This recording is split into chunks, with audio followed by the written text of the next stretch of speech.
हरियाणा की हर अपडेट के लिए बेल आइकन दबाएं और सब्सक्राइब करें STV हरियाणा न्यूज।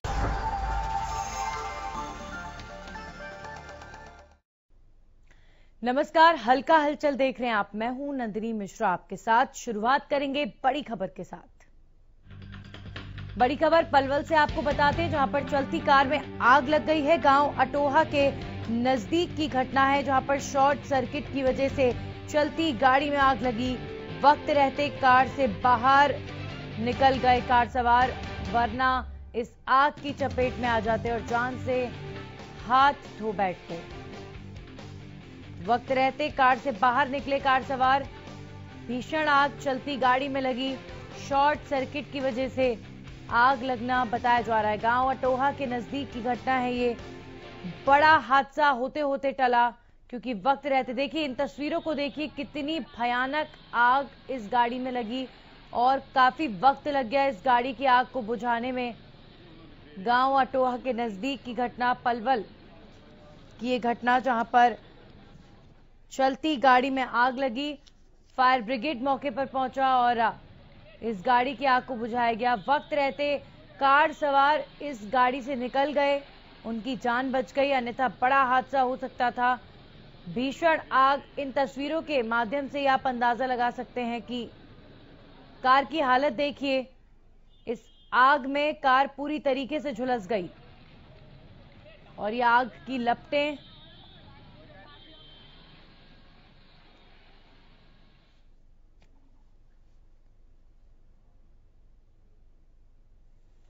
और अब रुक करेंगे इस वक्त की एक और बड़ी खबर का, रतिया से, जहां पर फैक्ट्री में 81 लोग कोरोना पॉजिटिव पाए गए हैं। एक ही फैक्ट्री में 81 लोग कोरोना पॉजिटिव। संक्रमितों की ट्रैवल हिस्ट्री जुटाने में जुटा स्वास्थ्य विभाग।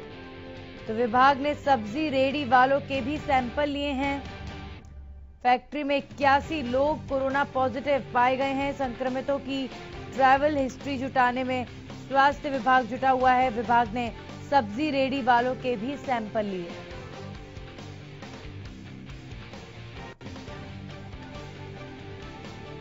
तो लगातार स्वास्थ्य विभाग द्वारा कहा जा रहा है कि टेस्ट ज्यादा से ज्यादा लिए जा रहे हैं। वहीं जितने ज्यादा टेस्ट हो रहे हैं, उतने ज्यादा कोरोना के मरीजों का खुलासा भी हो रहा है। एक फैक्ट्री में 81 लोग कोरोना पॉजिटिव पाए गए, जिसके बाद हड़कंप मच गया इलाके में कि एक ही फैक्ट्री में 81 लोग कोरोना पॉजिटिव। आखिर किन कारणों के चलते हुए? अब संक्रमित जो हैं उनकी ट्रैवल हिस्ट्री जुटाने में लगा हुआ है स्वास्थ्य विभाग कि आखिर ये लोग कब हरियाणा आए, कहां के रहने वाले हैं, और इस तरह की पूरी हिस्ट्री इनकी कि कब ये, क्या किसी और अन्य स्टेट में भी गए, क्या वहां से कोरोना संक्रमण शुरू हुआ। इस तरह की जानकारियां स्वास्थ्य विभाग द्वारा जुटाई जा रही हैं। एक ही फैक्ट्री के 81 लोग कोरोना पॉजिटिव एक साथ। वहीं विभाग ने अब टेस्ट बढ़ाने शुरू कर दिए हैं लोगों के। अब सब्जी रेडी वालों के भी सैंपल लिए जा रहे हैं। और इस खबर पर जानकारी के साथ अशोक ग्रोवर हमारे साथ जुड़ गए हैं, सीधा उनका रुख करेंगे। अशोक, अगर इस पूरे मामले की बात करें तो कहीं ना कहीं लापरवाही बड़ी है। एक ही फैक्ट्री के थे ये सभी 81 लोग।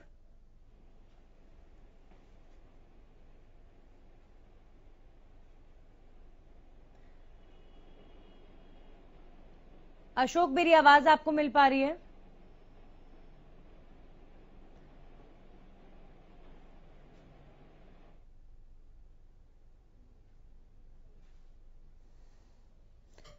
रतिया की घटना, जहां पर फैक्ट्री में 81 लोग कोरोना पॉजिटिव। संक्रमितों की ट्रैवल हिस्ट्री जुटाने में जुटा है स्वास्थ्य विभाग। विभाग ने अब और भी लोगों के सैंपल्स लेने शुरू कर दिए। सब्जी रेडी वाले लोगों की भी अब सैंपल लिए जा रहे हैं, उनकी भी टेस्टिंग लगातार जारी है। और जितनी ज्यादा टेस्टिंग, उतने ज्यादा कोरोना मरीजों का खुलासा इस वक्त हो रहा है।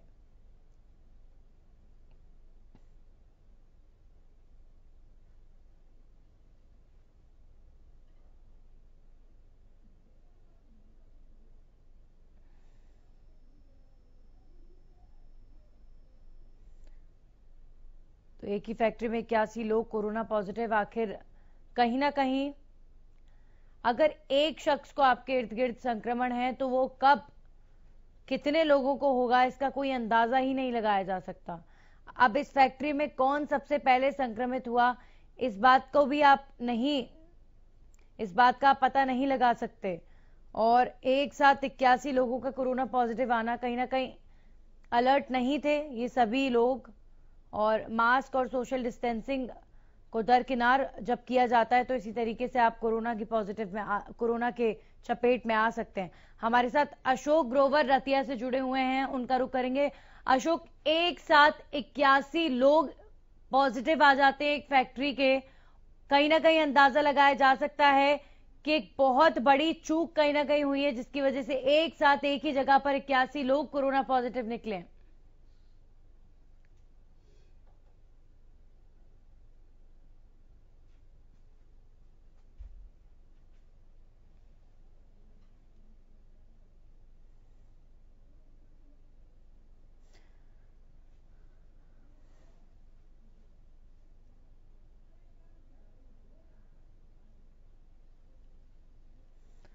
तो अशोक से संपर्क नहीं हो पा रहा है, लेकिन एक बार फिर से संपर्क साधने की कोशिश करेंगे। रतिया की एक फैक्ट्री में 81 लोग कोरोना पॉजिटिव आए हैं। संक्रमितों की ट्रैवल हिस्ट्री जुटाने में स्वास्थ्य विभाग जुटा हुआ है। अब टेस्टिंग भी बढ़ाई जा रही है विभाग में। अब देखा जा रहा है कि अब फ्री ऑफ कॉस्ट टेस्टिंग भी काफी बढ़ गई है। जो सब्जी रेडी वाले लोग हैं उनकी टेस्टिंग को लेकर भी अब विभाग, ये आप तस्वीरों के माध्यम से भी अंदाजा लगा सकते हैं कि एक वैन इस वक्त सड़क पर मौजूद है और लोगों की टेस्टिंग की जा रही है। तो इस तरीके से जब टेस्टिंग बढ़ रही है तो कोरोना के मामले भी बढ़ रहे हैं, लेकिन टेस्टिंग बहुत जरूरी भी है। और ये एक बहुत अच्छा कदम है प्रशासन का कि ज्यादा से ज्यादा लोगों की टेस्टिंग की जाए, क्योंकि भारत की जनसंख्या के हिसाब से अभी भी टेस्टिंग को कम ही आंका जा रहा है, लेकिन फिर भी जितनी ज्यादा हो उतना अच्छा। और अब सब्जी रेडी वालों के भी सैंपल लिए गए हैं।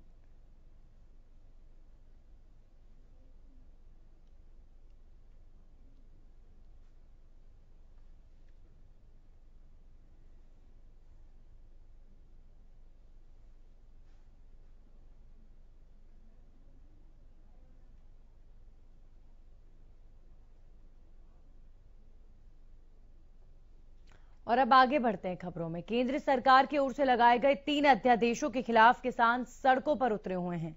तय कार्यक्रम के मुताबिक किसान 19 सितंबर तक प्रदेश भर में विरोध प्रदर्शन और धरना देंगे। आज धरना प्रदर्शन का दूसरा दिन है।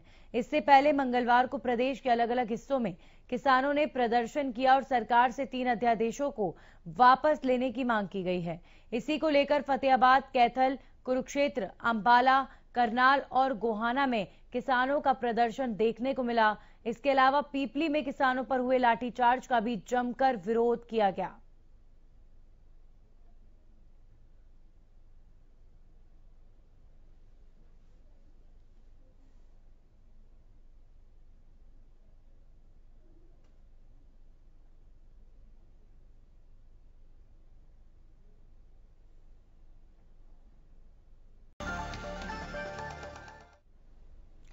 ब्रेक के बाद आपका स्वागत है। अब बात पानीपत की, जहां पर मंगलवार को एक दर्दनाक हादसा हो गया, जहां एक परिवार के लोग यमुना नदी में नहाने को उतर गए, लेकिन पानी का तेज बहाव उन्हें बहा ले गया। अब तक 3 लोगों के शव मिल चुके हैं। गोताखोर बाकी 3 की तलाश कर रहे हैं। जलमाना गांव के साथ करहंस और चंदौली में हाहाकार मच गया है। 2 लोग करहंस और चंदौली के थे। सूचना पाकर मौके पर पुलिस के साथ जिला उपायुक्त धर्मेंद्र सिंह भी पहुंचे। लोग भी लगे हुए हैं, किश्तियाँ वगैरह लगा रखी हैं, डाइवर भी लगा रखे हैं, आगे कौज के ऊपर में जाल भी लगाया है, जा रहे हैं।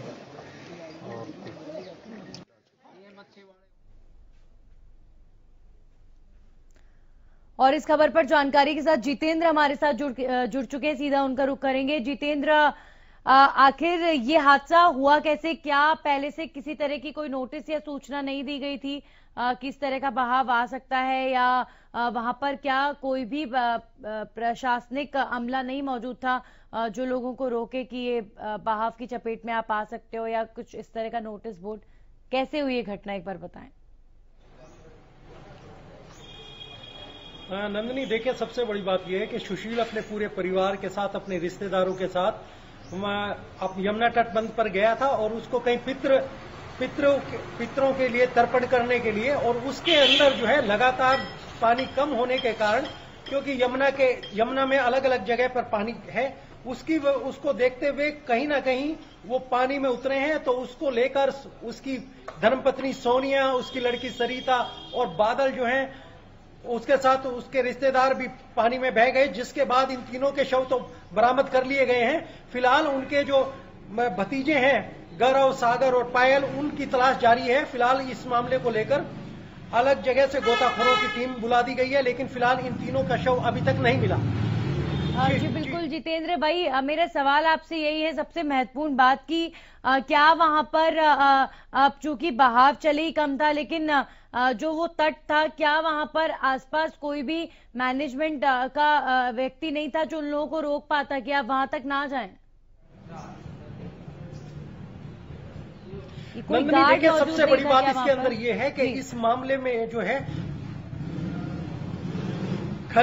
खनन माफिया जो है यमुना के अंदर खनन करता रहता है। आप अगर यमुना के अंदर देखें तो आपको अंदाजा भी नहीं लगेगा कि कितने गहरे गहरे खड्डे हैं। अगर आपको एक जगह लगेगा कि 1 फुट का खड्डा है, और दूसरी जगह अगर पैर रखेंगे तो 35 से 40 फुट खड्डे हैं। खनन माफिया लगातार काम करता रहता है, खनन निकालता रहता है। ना ही यहां पर किसी प्रकार की प्रशासन का जो है चाक चौबंद होती है। और मैं बता दूं आपको, 2019 के अंदर भी 12 बच्चों की मौत हो चुकी है। तो आप अंदाजा लगा लीजिए कि किस तरीके से यमुना कमेटी भी बनाई हुई है, उसको लेकर उनका क्या रवैया है। और प्रशासन फिलहाल उस समय तत्पर हो जाता है जब बहुत बड़ी कोई घटना हो जाए। और यह घटना हुई है सुशील के परिवार के साथ, जिसने अपना पूरा परिवार खो दिया, और आज भी वो अपनी उस तड़प के लिए बैठा है कि उसने, क्योंकि बराबर घाटों पर लगातार बड़े बड़े गड्ढे हैं। जी जितेंद्र, यानी खनन माफियाओं को लेकर सिर्फ बातें ही होती हैं, खनन माफियाओं पर लगाम लगता नहीं है। और कैसे खनन माफिया खुलेआम नदियों में खनन कर रहे हैं? देखिए, सबसे बड़ी बात यही है कि जिस तरीके से एक खनन का भी एक मापदंड निर्धारित है, लेकिन वहां पर अगर आप जाएं यमुना के अंदर, इस तरीके की मशीनें हैं कि ऊपर पानी चलता रहता है और नीचे से वो रेत निकाल लेते हैं, जिसकी बार बार प्रशासन के बारे में भी को लेकर सूचना है, लेकिन प्रशासन कभी कुछ नहीं करता। यही कारण है कि लगातार यमुना में नहाते हुए घटनाएं घट रही हैं, क्योंकि अंदाजा नहीं लग पाता कि यमुना के किनारे कितना पानी है। आप अगर थोड़ी देर तक साइड में खड़े होंगे तो 1 फुट पानी रहेगा, आप थोड़ा सा आगे चलेंगे तो 30 फुट के करीब पानी आ जाएगा। और यही कारण है, ये खनन माफिया की वजह से ये लगातार घटनाएं बढ़ रही हैं और लगातार रेत भी निकल रहा है। जी बिल्कुल, कहीं ना कहीं एक बड़ा कारण है, बिल्कुल बड़ा कारण है, और ये बिल्कुल सटीक कारण जो आपने बताया, जिस पर अपील यही की जा सकती है कि प्रशासन इसको देखे और लगाम लगाए। बहुत बहुत शुक्रिया आपका जानकारी के लिए जितेंद्र। अब खबरों में आगे बढ़ते हैं। गाड़ी लूट के मामले में रोहतक पुलिस को बड़ी कामयाबी मिली है। पुलिस ने 11 सितंबर की रात को इस्माइला गांव के पास हुई गाड़ी की लूट के मामले में 4 युवकों को गिरफ्तार किया है। इन चारों को यूपी के गाजियाबाद से गिरफ्तार किया गया।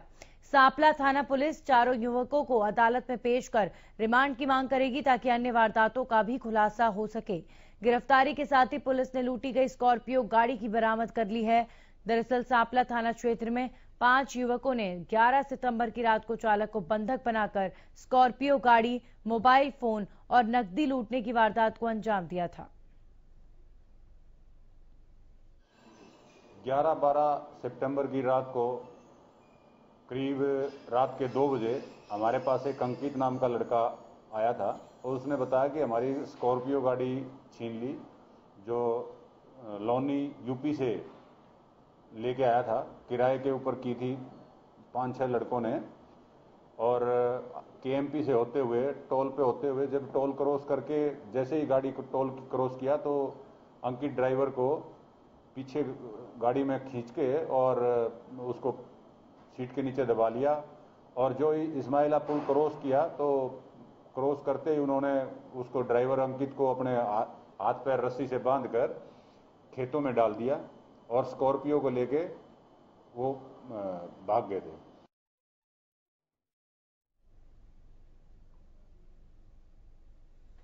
तो गाड़ी लूट का मामला जिस पे पुलिस ने खुलासा करते हुए 4 युवकों को गिरफ्तार किया, एक बड़ी कामयाबी इस मामले को लेकर पुलिस के हाथ लगी।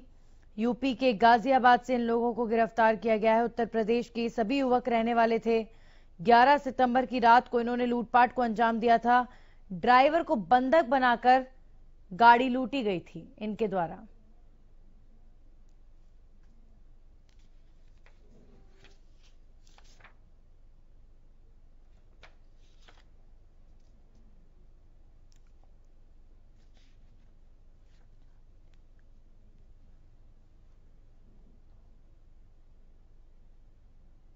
वहीं केंद्र सरकार द्वारा लाए गए 3 अध्यादेशों को लेकर प्रदेश भर में कल किसानों ने अपना प्रदर्शन शुरू किया था और आज प्रदर्शन का दूसरा दिन है।